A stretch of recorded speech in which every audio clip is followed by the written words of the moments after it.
du Père et du Fils et du Saint-Esprit. Amen. La paix de Jésus soit dans votre maison, sa paix et sa joie. Nous sommes en pleine semaine sainte et nous lisons tous ces moments avant la Passion. Saint Jean, chapitre 13, nous est proposé plusieurs lectures. Je vais essayer de vous donner l'ensemble. Que ta parole, ô Jésus, rentre dans mon esprit, que ma bouche accueille ta parole et que mon cœur l'accueille. C'était avant la fête de Pâques. Jésus savait que son heure était venue et qu'il devait passer de ce monde au Père, lui qui avait aimé les siens qui sont dans le monde. Il voulut les aimer jusqu'au bout. Jésus lave les pieds de ses disciples. Il terminait le repas du soir. Et déjà, le diable avait mis dans le cœur de Judas, fils de Simon Iscariote, la décision de le trahir. Jésus, lui savait que le Père avait tout mis entre ses mains et qu'il retournait à Dieu, comme il était venu de Dieu. Alors il se lève de table, retire ses vêtements et passe une serviette dans sa ceinture. Il verse de l'eau dans une cuvette et commence à laver les pieds des disciples. Ensuite, il les essuie avec la serviette qu'il a dans la ceinture. Quand il s'approche de Simon-Pierre, celui-ci dit « Seigneur, tu ne vas pas me laver les pieds. » Jésus lui répond « Tu ne sais pas ce que je veux faire, tu le comprendras plus tard. » Pierre lui dit « Non, tu ne me laveras jamais les pieds. » Et Jésus lui répond, « Si je ne te lave pas les pieds, tu ne peux pas rester avec moi. » Alors Simon-Pierre lui dit, « Seigneur, dans ce cas, ne me lave pas seulement les pieds, mais aussi les mains et la tête. » Jésus lui dit, « Quand on s'est déjà baigné, on est complètement pur, et il suffit de se laver les pieds. Vous êtes purs, mais pas tous. » Jésus savait qui le trahissait. C'est pourquoi il dit, « Vous n'êtes pas tous purs. » Après leur avoir lavé les pieds, Jésus remet ses vêtements et reprend sa place à table. Alors il leur dit, « Comprenez-vous ce que je viens de faire avec vous? Vous m'appelez le Maître et le Seigneur, et vous dites bien, car je le suis. Donc si moi, le Seigneur et le Maître, je vous ai lavé les pieds, vous aussi, vous devez vous laver les pieds les uns aux autres. C'est un exemple que je vous ai donné, et vous ferez comme je l'ai fait. En vérité, je vous le dis, le serviteur n'est pas au-dessus de son Seigneur, et l'envoyé n'est pas au-dessus de celui qui l'envoie. Si maintenant vous savez ces choses, heureux êtes-vous si vous les mettez en pratique. Je ne cherche pas pour vous tous, car je connais ceux que j'ai choisis. Il est écrit, celui qui partageait mon pain a levé son talon contre moi, et cela va se vérifier. Je vous le dis maintenant, avant que cela n'arrive, ainsi, lorsque cela arrivera, vous saurez que je suis. En vérité, je vous le dis, celui qui reçoit mon envoyé me reçoit, et celui qui me reçoit également celui qui m'a envoyé. À peine Jésus avait-il dit cela, qu'il fut troublé en esprit, alors il dit très clairement, en vérité, je vous le dis, l'un de vous va me trahir. Les disciples se demandaient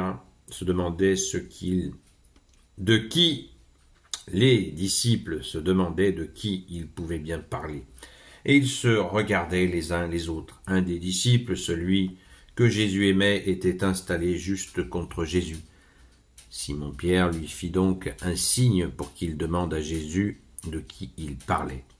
Et lui, il se trouvait juste sur la poitrine de Jésus. Il se retourna vers Jésus pour lui dire « Seigneur, qui est-ce » Jésus lui donna cette précision.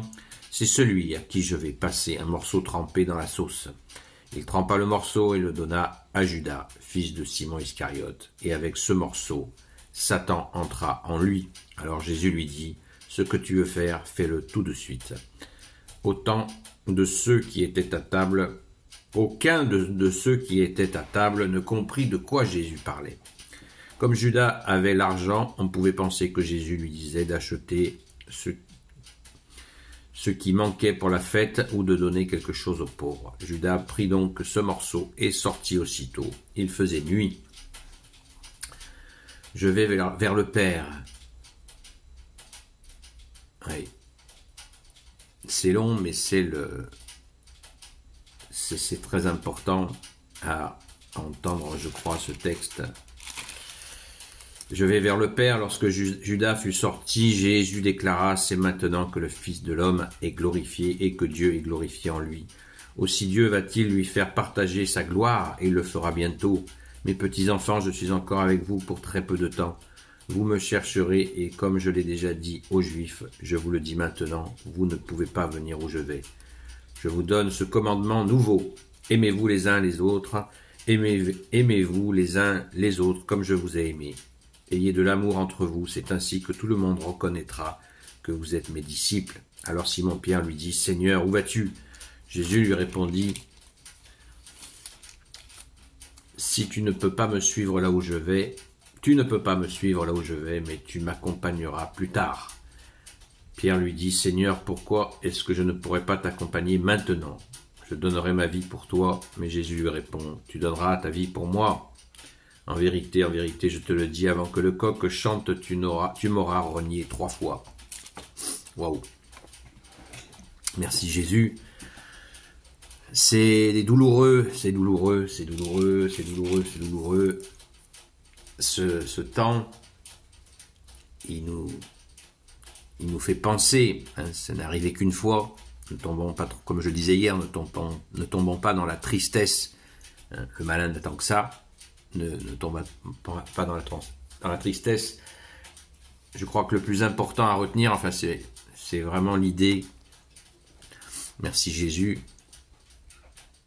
merci aux exégètes, c'est que les apôtres vont passer à ce stade charnière de la vie avec Jésus, avec lui, de le voir, de le toucher, de l'avoir avec eux, H24, 7 jours sur 7, ils vont passer de ce temps à Jésus qu'ils voient, à Jésus donc à l'extérieur d'eux, il est à l'extérieur, ils le voient, mais Jésus va passer à l'intérieur. Waouh! Le Jésus ressuscité, eh bien, ils l'auront à l'intérieur d'eux. Merci Jésus. Voilà toute la charnière qui est en train de se passer. Bien sûr, il faudrait des heures pour commenter tout ce que Jésus a dit, qui est toujours immense, insondable. Enfin, on essaye de comprendre. Et il faudrait énormément de temps pour ça. Mais je m'invite aussi à retenir. Voilà, Jésus est à l'intérieur de nous.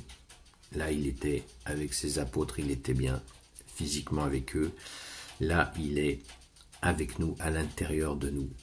Pensons-y, et il ne nous quittera jamais. Merci Jésus. Si vous mettez en pratique ma parole, nous dit Jésus, mon Père et moi viendrons faire notre demeure en vous. Merci Jésus. Amen. Gloire soit au Père et au Fils et au Saint-Esprit, maintenant et toujours et pour l'éternité. Amen. Ô Jésus, toi qui peux tout et qui portes tout, toi le Sauveur, toi l'Emmanuel, je te confie toutes celles et ceux qui regarderont cette vidéo, ainsi que leurs proches, selon ta seule volonté, ô Jésus. Sainte Marie, Reine des cieux, toi l'Immaculée Conception, toi qui écrases le serpent, toi qui as la lune sous tes pas, toi notre Mère, Notre-Dame. Saint Joseph, toi le juste et le saint, toi le sage, toi la terreur des démons, toi le saint gardien de la Sainte Église catholique, apostolique. Sainte Marie-Madeleine, notre chère sainte patronne. Et vous, tous les saints et saintes, amis de toi, Jésus, Saint Michel Archange, qui est comme Dieu, Saint Gabriel Archange, Saint Raphaël Archange, et vous, tous les anges qui servez Jésus, je vous confie toutes celles et ceux qui regarderont cette vidéo, ainsi que leurs proches, selon ta seule volonté, ô Jésus. La paix de Jésus soit dans votre maison. N'hésitez pas à consulter les programmes des paroisses. Il se passe beaucoup de choses pendant cette semaine de Pâques. Renseignez-vous, allez sur les sites internet. Si vous êtes en campagne, eh bien, ne cherchez pas sur internet paroisse. Tapez ensemble paroissial catholique et vous trouverez celui de votre secteur si ce n'est pas déjà fait. Ou alors les panneaux d'affichage des églises, bien entendu. Je vous dis donc une bonne journée dans la paix de Jésus, sa joie aussi, et rendez-vous ce soir à 20h30 sur TikTok, sur la chaîne Seul Jésus Sauve, pour ceux qui le souhaitent. À très vite.